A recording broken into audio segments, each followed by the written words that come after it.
সুপ্রিয় দ্বাদশ শ্রেণীর শিক্ষার্থী, তোমরা কেমন আছো? আশা করি তোমরা সবাই ভালো আছো। আল্লাহর রহমতে আমিও ভালো আছি। অনেকদিন পর আমি আবার তোমাদের সামনে ভিডিও নিয়ে উপস্থিত হলাম। এর আগে আমি প্রতিস্থাপন বিক্রিয়া পর্যন্ত অর্থাৎ SN1 SN2 পর্যন্ত তোমাদের ভিডিও আপলোড করেছি। আজকে আমি তোমাদের জন্য দ্বাদশ শ্রেণীর বিজ্ঞান বিভাগের জন্য অপসারণ বিক্রিয়া, বেনজিনের বহু প্রতিস্থাপন বিক্রিয়া এবং ওরিয়েন্টেশন নিয়ে ভিডিও আপলোড দিব। তো তার আগে আমি আমার পরিচয় দিয়ে নিচ্ছি। আমি ডক্টর মোহাম্মদ রেজাউল হক, সহযোগী অধ্যাপক, রসায়ন বিভাগ, রাজউক উত্তরা মডেল কলেজ। তো আমি প্রথমেই যেটা পড়াবো সেটা হলো অপসারণ বিক্রিয়া। এর আগে তোমরা প্রতিস্থাপন বিক্রিয়ায় কি দেখেছিলা যে একটা অ্যালকাইল হ্যালাইড, তার মধ্যে যদি জলীয় ক্ষারীয় দ্রবণ নেওয়া হয় তাহলে কি হয় যে এই হ্যালোজেনটা প্রতিস্থাপিত হয় OH দ্বারা এবং অ্যালকোহল তৈরি হয়।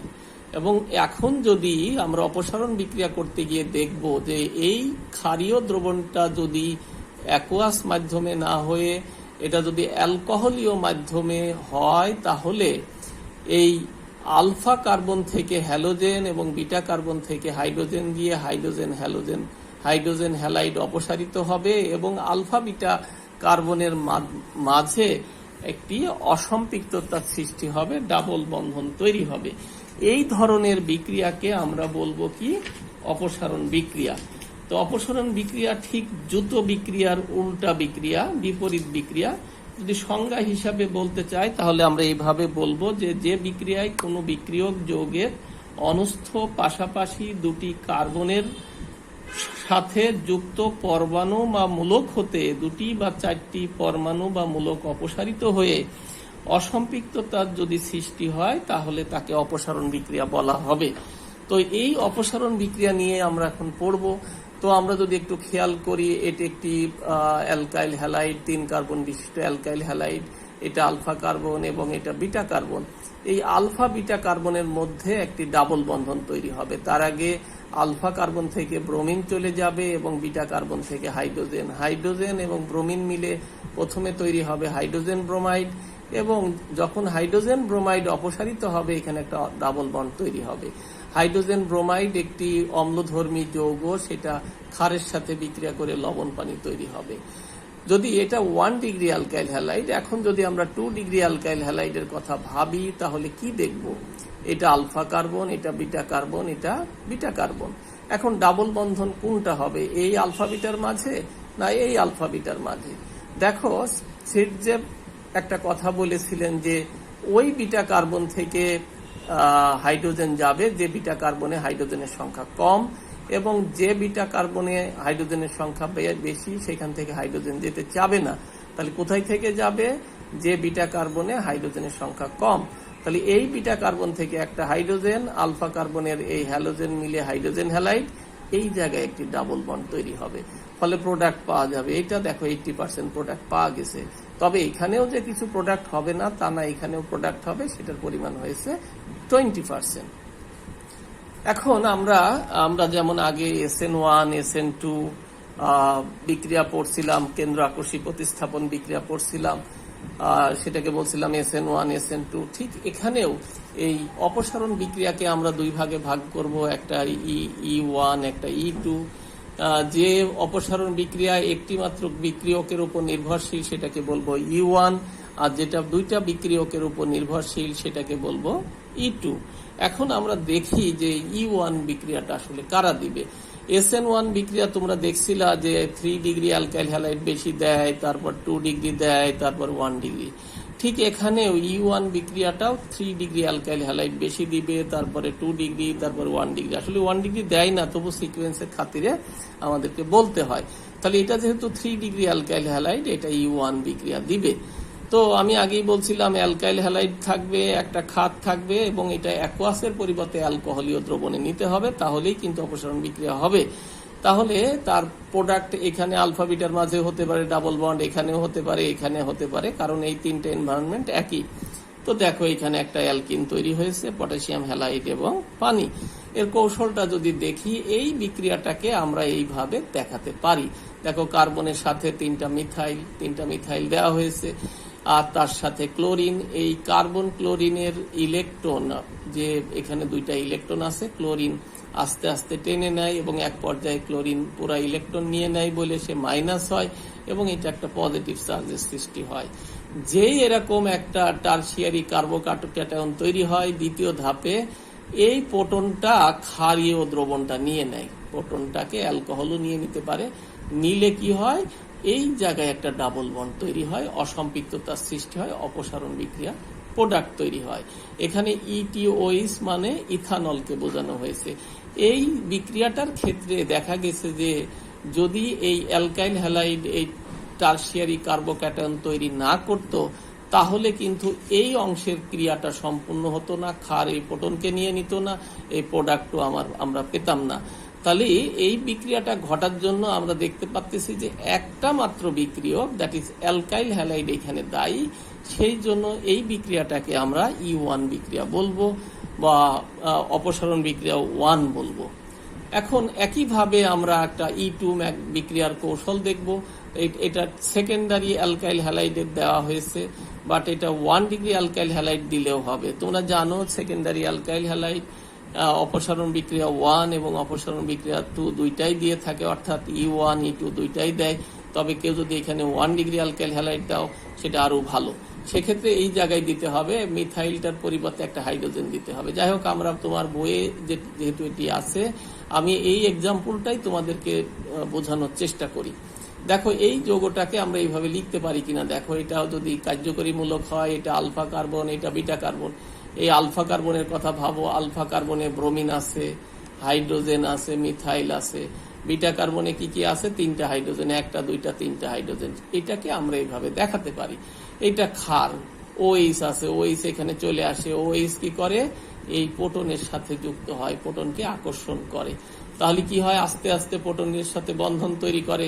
এই ফাঁকে এই বন্ধনটা ভেঙে যায়। দেখো, প্রোটনকে যখন সে নিতে আসে, প্রোটনের সঙ্গে বন্ধন তৈরি করে, আস্তে আস্তে এর সঙ্গে বন্ধন, আর এই আস্তে আস্তে ভেঙে এর সঙ্গে চলে যাওয়ার চেষ্টা করে। ঠিক একইভাবে এই দুইটা ইলেকট্রন এখানে চলে আসে। দেখো, এখানে আস্তে আস্তে বন্ধন তৈরি হয়।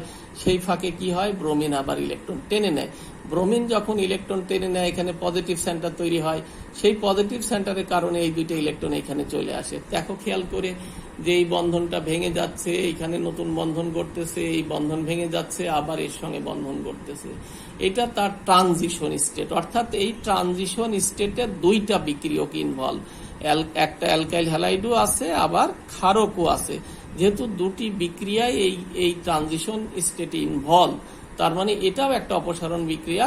এবং এখান থেকে ব্রোমিন চলে যাবে, এখান থেকে পানি হয়ে যাবে, এখানে ডাবল বন্ড হবে, অ্যালকিন পাওয়া যাবে। এটা অপসারণ বিক্রিয়া। যেহেতু এই বিক্রিয়াটা ঘটাতে গিয়ে দুটি বিক্রিয়কই সমানভাবে দায়ী, অ্যালকাইল হ্যালাইড এবং হাইড্রক্সিল আয়ন, সেই জন্য এই বিক্রিয়াটাকে আমরা বলবো E2 বিক্রিয়া বা অপসারণ বিক্রিয়া 2। এখন আমরা অপসারণ বিক্রিয়া পড়লাম। এখন আমরা বেনজিনের যে বিভিন্ন রকমের প্রতিস্থাপক আছে বা প্রতিস্থাপকগুলো কি পথ নির্দেশ করে, মনোপ্রতিস্থাপক যদি হয়, সেই বিষয় নিয়ে আমরা আলোচনা করব। তো মনোপ্রতিস্থাপিত বেনজিন বলয়ে উপস্থিত পথ নির্দেশক প্রতিস্থাপক দু প্রকার। একটা হলো অর্থপ্যারা নির্দেশক, আর একটা হলো মেটা নির্দেশক। অর্থপ্যারা নির্দেশক কারা? যে সকল গ্রুপ প্রথম প্রতিস্থাপক রূপে বেনজিন বলয়ে উপস্থিত থাকলে আগত দ্বিতীয় গ্রুপটি বেনজিন বলয়ের অর্থপ্যারা পজিশনে প্রবেশ করে, তাদেরকে অর্থপ্যারা নির্দেশক বলে। এরা কারা? যেমন অ্যালকাইল গ্রুপ, হ্যালোজেন, অথবা যাদের মুক্ত জোড় ইলেকট্রন আছে, তারা অর্থপ্যারা নির্দেশক।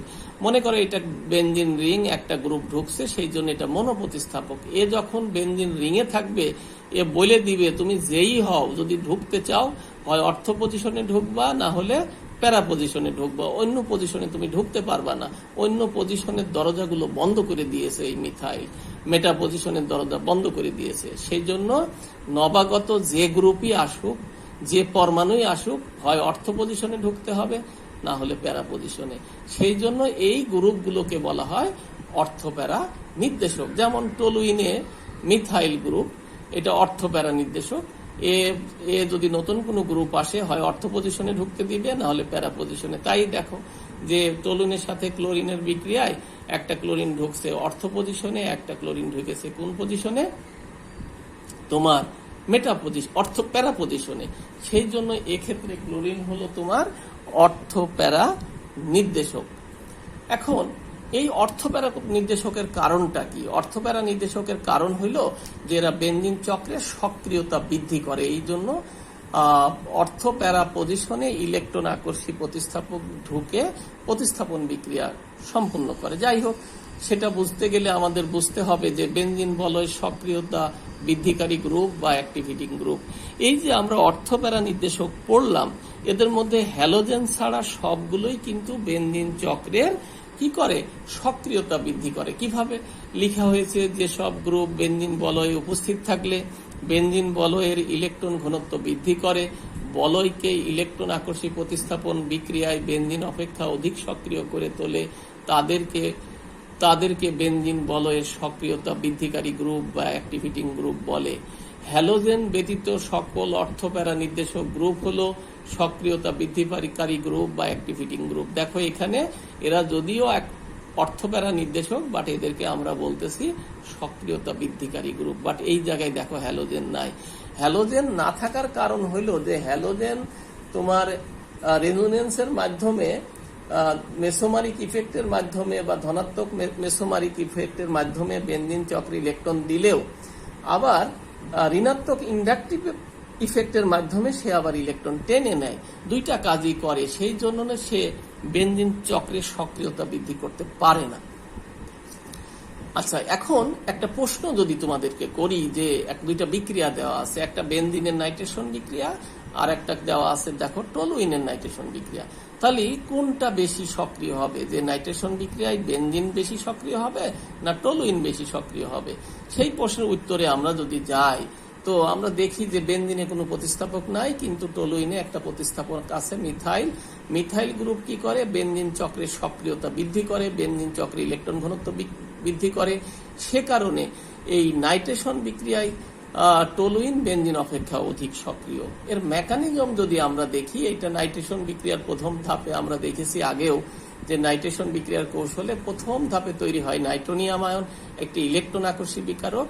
এই ইলেকট্রন আকর্ষী বিকারক কি হয়? বেনজিন বলয়ের পাই ইলেকট্রনকে অ্যাটাক করে, তার সঙ্গে যুক্ত হয়। এখন এইখানে যুক্ত হবে না বেনজিনে যুক্ত হবে, এইখানে ইলেকট্রনের ডেনসিটি বেশি, কারণ এখানে অ্যাক্টিভিটিং গ্রুপ আছে টলুইনে। অ্যাক্টিভিটি গ্রুপ থাকার কারণে বলয়ের ইলেকট্রন ঘনত্ব বেড়ে যাচ্ছে। এখানে কিন্তু ইলেকট্রন ঘনত্ব আগে যা ছিল তাই আছে। সেই জন্য বেনজিনের তুলনায় নাইট্রেশন বিক্রিয়ায় এই নাইট্রো গ্রুপ টলুইনে যুক্ত হবে। বেনজিনে যে যুক্ত হবে তা না, হবে, কিন্তু টলুইনে বেশি হবে, কারণ এখানে সিগমা কমপ্লেক্সটা তৈরি করা সহজ। এখানে সিগমা কমপ্লেক্স সহজে গঠিত হয় না, যা অলরেডি তোমাদের ক্লাসে পড়ানো হয়েছে।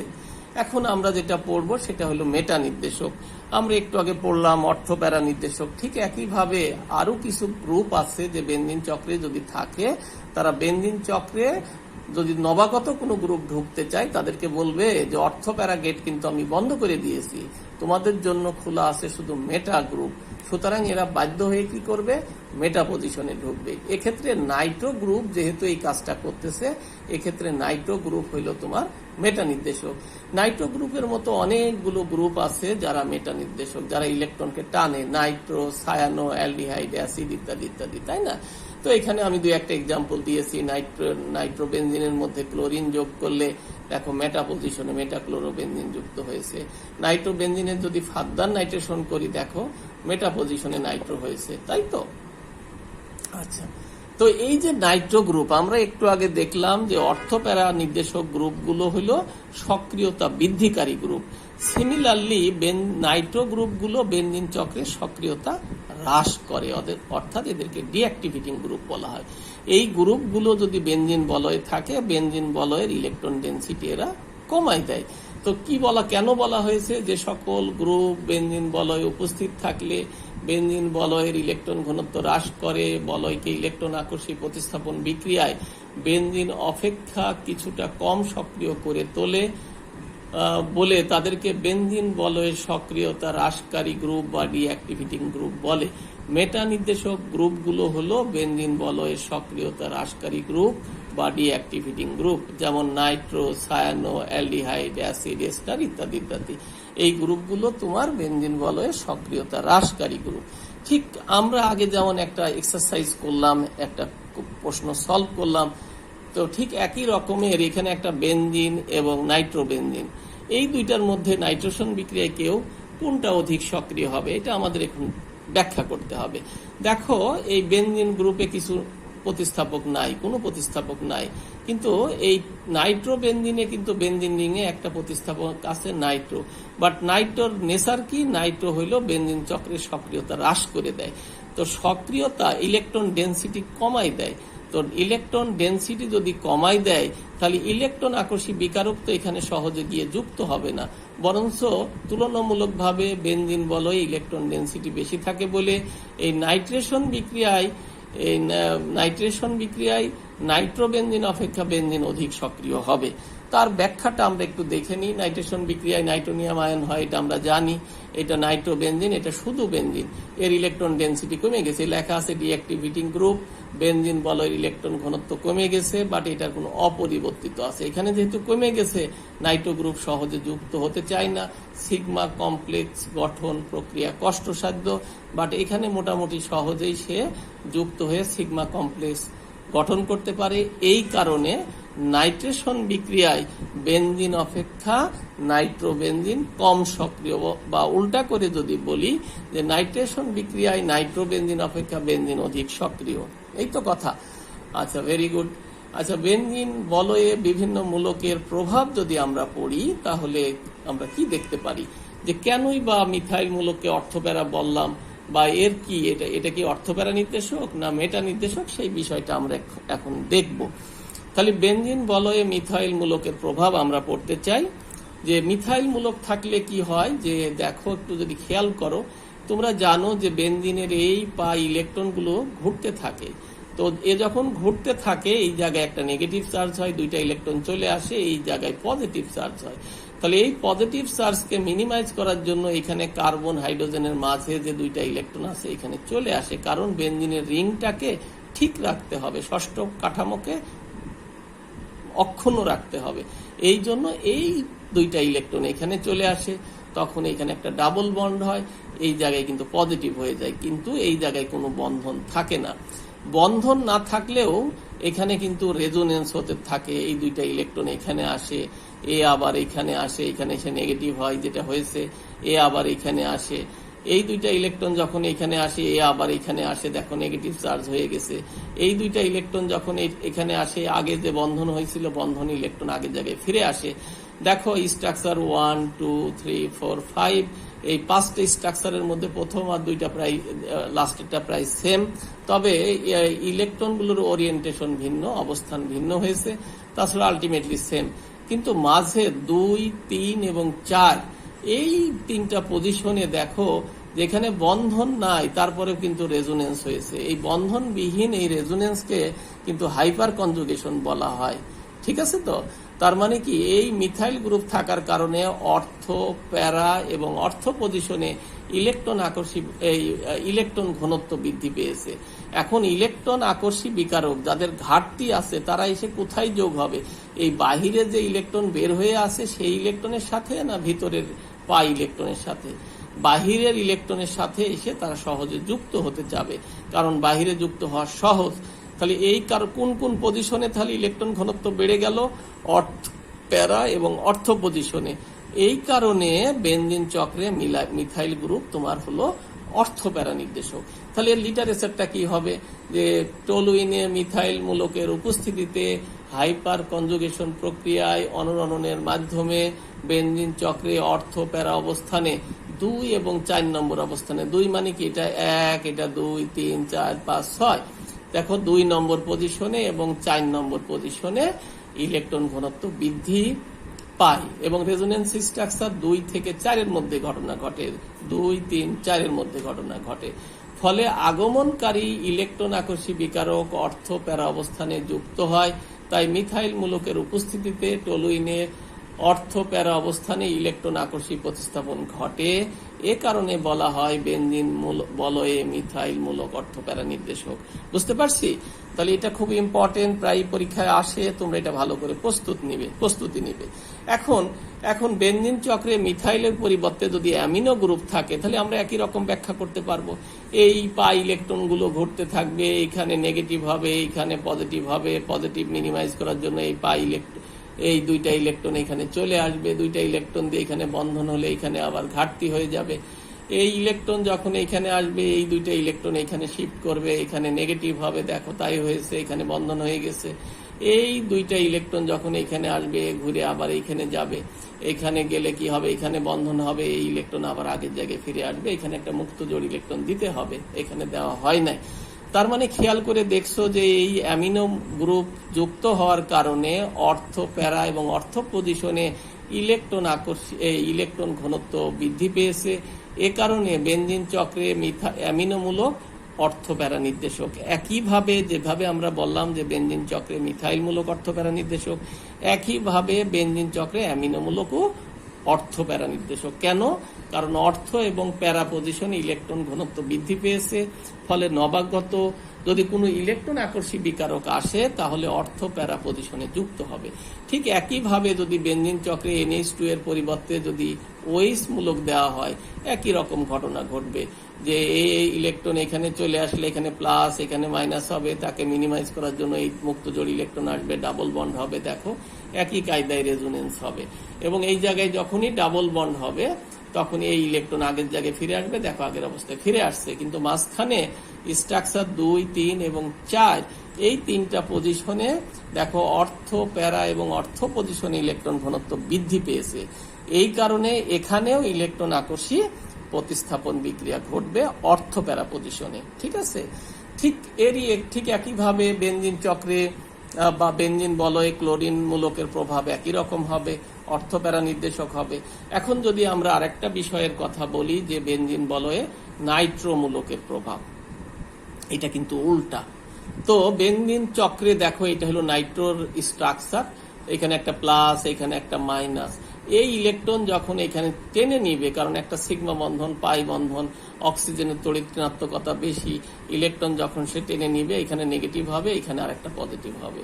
তাকে মিনিমাইজ করার জন্য এই পাই ইলেকট্রন এখানে এসে ডাবল বন্ড তৈরি হবে, তখন এখানে ঘাটতি হবে। সেই ঘাটতি মিনিমাইজ করার জন্য এই ইলেকট্রন এখানে আসবে, দেখো আসছে। এই ইলেকট্রন যখন এইখানে আসবে তার আবার ঘাটতি হয়ে যাবে, তাকে মিনিমাইজ করার জন্য এইখানে আসবে। খেয়াল করছো? তখন এইখানে হয়ে যাবে পজিটিভ। এইখানে যখন পজিটিভ হয়ে যাবে এই ইলেকট্রন এখানে এসে তাকে মিনিমাইজ করার চেষ্টা করবে।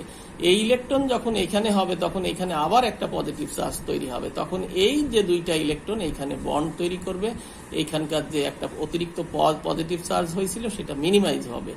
এবং দেখা গেছে যে আলটিমেটলি স্ট্রাকচারটা আগেরটাই ফিরে আসছে। খেয়াল করো এটা একই, তবে এখানে ও মাইনাস বামে, ও মাইনাস ডাইনে। মাঝে একটু খেয়াল করে দেখো তো যে 2, 3 এবং 4 নম্বর পজিশনে অর্থ প্যারা এবং অর্থ পজিশনে পজিটিভ চার্জ ডেভেলপ করেছে। তাহলে তুলনামূলকভাবে কোনো জায়গায় যদি পজিটিভ হয় আর কোনো জায়গায় যদি কোনো পজিটিভ না থাকে, তাহলে কোন জায়গায় ইলেকট্রন ঘনত্ব বেশি? যে জায়গায় পজিটিভ সেই জায়গায় ইলেকট্রন ঘনত্ব বেশি, যে জায়গায় কোনো চার্জ নাই, যে জায়গায় পজিটিভ সেই জায়গায় ইলেকট্রন ঘনত্ব কম, আর যে জায়গায় চার্জ নাই সেই জায়গায় তুলনামূলকভাবে ইলেকট্রন ঘনত্ব বেশি। তার মানে এই নাইট্রো গ্রুপ থাকার কারণে বেনজিন চক্রে অর্থ প্যারা এবং অর্থ পজিশনে ইলেকট্রন কিন্তু কমে গেছে। তাহলে তুলনামূলকভাবে মেটা পজিশনে দেখো কোনো পজিটিভ চার্জ নাই, তার মানে মেটা পজিশনে ইলেকট্রন ঘনত্ব বেড়ে গেছে।